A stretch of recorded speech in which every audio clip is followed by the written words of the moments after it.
sao quên đi được lời mà lòng anh sao vẫn không thể nào.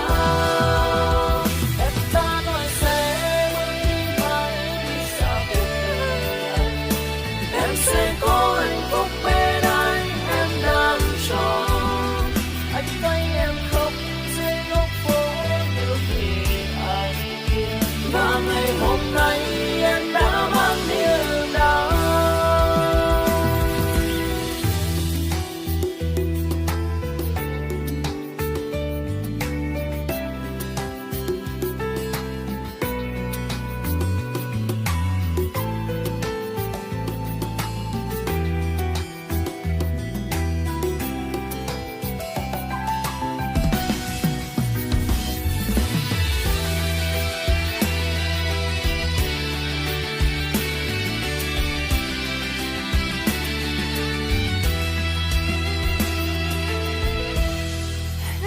Em đã có người,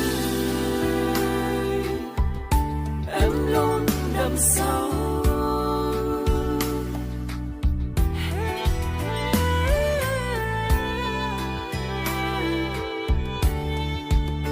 Về người con gái anh thương rất nhiều.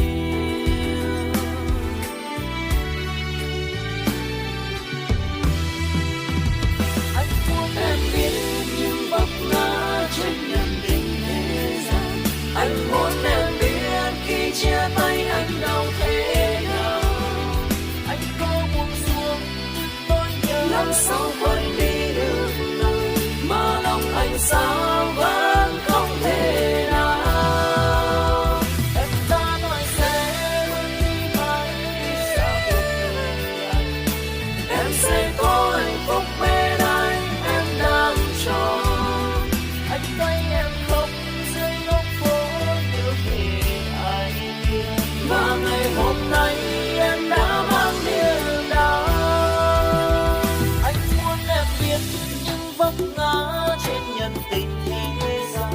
Anh muốn em biết khi chia tay anh đau thế nào.